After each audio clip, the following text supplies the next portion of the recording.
Gus Nizam, Ya.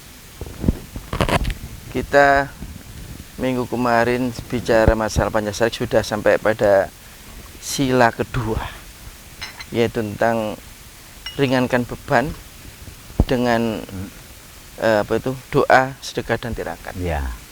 Nah, malam ini kita mencoba ngoncai lagi, menginterpretasikan tentang sila ketiga, yaitu hindari fitnah, hampiri fitrah. Ya. Gimana Gus? Tolong Gus. Ini dalam banget. Nggih.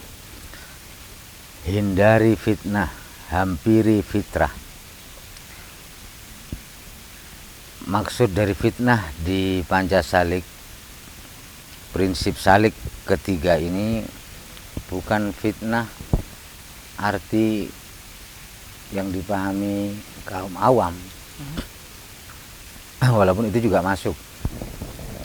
Tapi fitnah makna tasawuf atau makna sufi itu, fitnah itu qaswatul qalbi an ma'rufil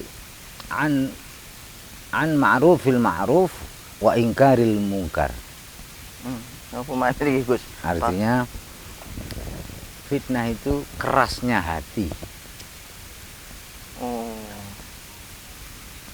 Sehingga tidak mengerti yang semestinya harus dimengerti. Bukan semacam kabar hoax itu.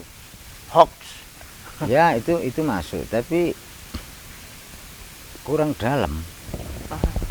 Singkat padat berisi tapi kena kuabe ini nanti. Pahami dulu. Fitnah adalah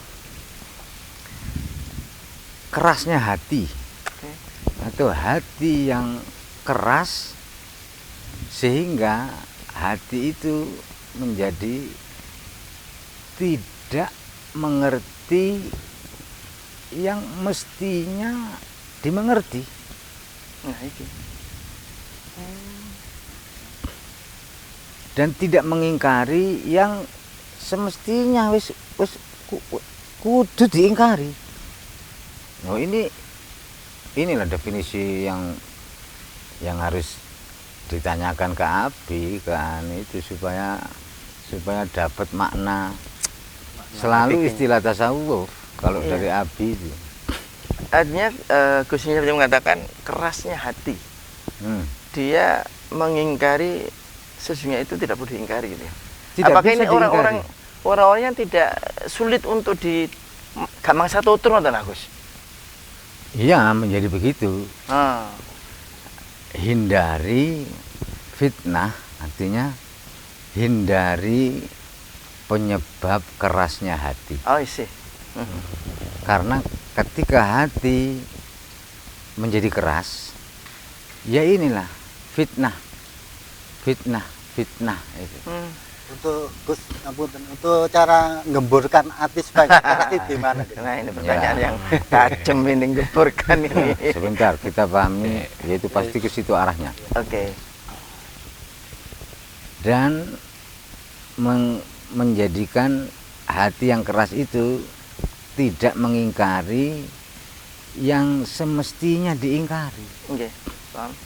Apa sesuatu yang semestinya dimengerti, diketahui, apalagi kalau bukan aku adalah hamba,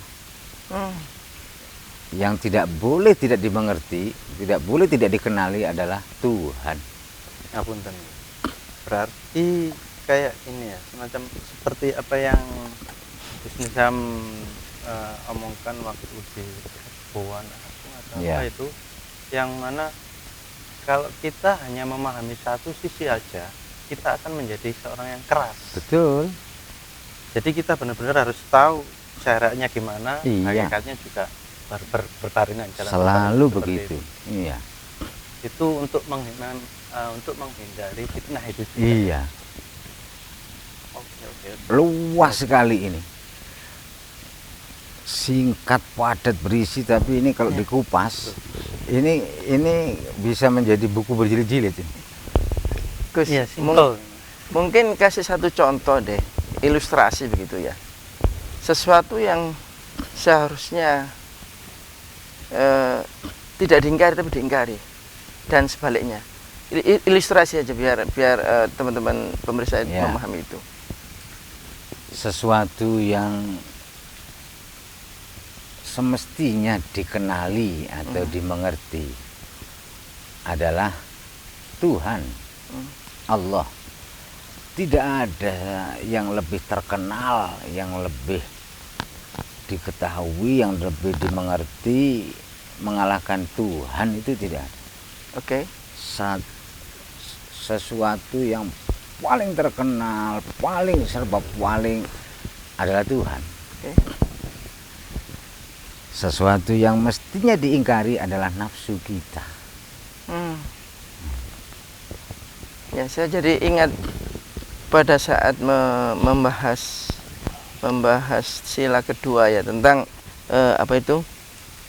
langgengkan zikir, sholawat dan istighfar. Langgengkan istighfar, zikir dan sholawat. Nah, balik ke sila itu lagi untuk merefer ke sila ketiga ini. 3 dalam 1 kan. Istighfar, zikir dan sholawat. Kalau istighfar, kemarin Gus Nizam dengan jelas gamblang sekali mengatakan istighfar maknawiannya ya kita tidak merasa tidak lebih baik dari yang lain. Iya. Nah, bukan, hakikat istighfar adalah merasa bersalah. Merasa bersalah. Ya. Kalau yang tidak baik kepada Allah maupun kepada sesama makhluk. Oke. Kemudian yang merasa tidak lebih baik itu yang di mananya, Gus? Atau bagian dari istighfar itu? Ya, secara maknawi. Karena perasaan itu langgeng, maka setelah tobat itu sibuk membenarkan kesalahannya. Saking sibuknya ke situ, maka karena yang kita ini paling kenal ya ke kita sendiri. Nggih. Ke orang lain nebak-nebak, ngira-ngira. Betul. Yang paling tahu kita ya ke kita. Hasilnya pasti lebih buruk karena tahu langsung sopo aku sing ro aku. Nek nang orang lain ro titik, yang lain ngira-ngira anu. Maka kok iso ngarani awak dhewe luwe apik ambek si A si B, itu dasarnya apa? Pasti semuanya lemah dasarnya. Tapi kalau merasa tidak lebih baik, kuat dasari. Wong sing ro aku. Tentang kejujuran kita sendiri. Iya. Seperti hadis itu ya. Kenali dirimu sebelum mengenal Tuhan. Iya. Oh, berarti kalau itu sesuatu yang semestinya diingkari. Semestinya diingkari. Ya kedirian kita, ya. Nafsu kita ini. Berarti hati yang keras itu hati yang tak berfungsi bagaimana mestinya. Betul. Itu karena hati itu kena fitnah. Sudah termakan fitnah. Tercemari fitnah. Itulah. Fitnah ini luas sekali.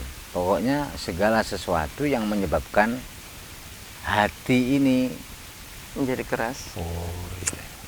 Fungsinya menjadi kurang fungsi atau tidak berfungsi yang semestinya. Yaitu muncul itu perasa yang kaitannya ya kepada diri kita sendiri, nafsu, dan kepada Tuhan kita Allah. Karena memang hati diciptakan oleh Allah tidak untuk selain merasa. Satu, merasa diciptakan, merasa makhluk, merasa lemah dan seterusnya, merasa dilahirkan, tidak lahir dengan sendirinya, merasa diciptakan oleh Sang Pencipta, tidak tercipta dengan sendirinya. Iya. Nah ini kalau kepekaan ini hilang, ya itulah kena fitnah. Atau berkurang kepekaannya, yaitu sudah kena fitnah. Jadi kekerasan hati ini lebih condong, kalau dari tinjauan tasawuf, lebih tentang sensitivitas kita, kepada lingkungan atau makhluk yang lain gitu Gus ya. Iya. Lebih condong ke sana ya. Bukan karena Fungsi hati. Nggak berfungsi. bukan karena semacam yang sekarang di medsos apa ya. Ya, berita-berita bohong, tidak sekedar itu ya, lebih dari itu ya. Kecil sekali. Itu bagian kecil. Itu kan fitnah lebih kejam daripada dianaan kan itu apa? Iya. Makanya itu kan.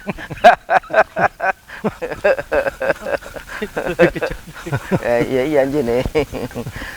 Oke Gus. Sebaliknya hampir fitrah. Arti Iya. fitrah ya kesucian, ketulusan, kemurnian, kebalikan dari fitnah. Terus langkah-langkah menuju ke Kok sampai bisa di zakat fitrah itu maksudnya gimana Pak?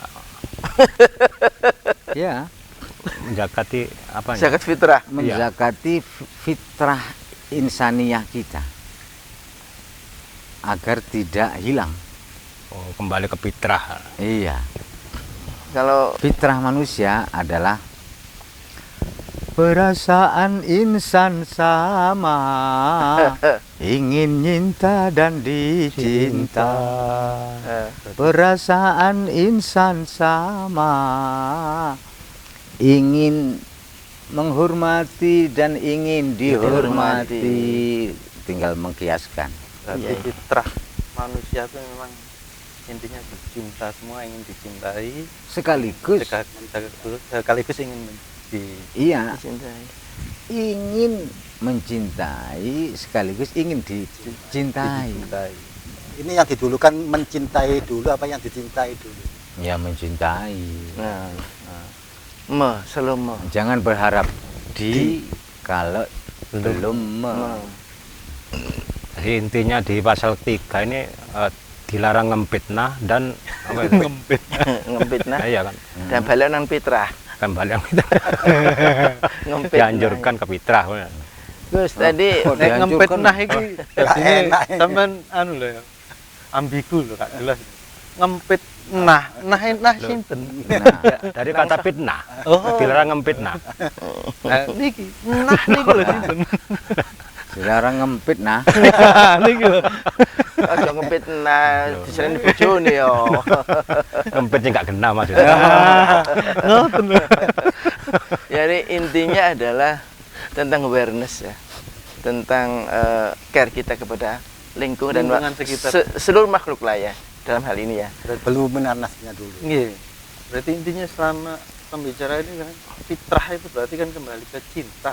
Iya. Arti fitrah adalah kesucian. Kesucian yang itu berasal dari Tuhan. Yang hakiki. Mm-mm.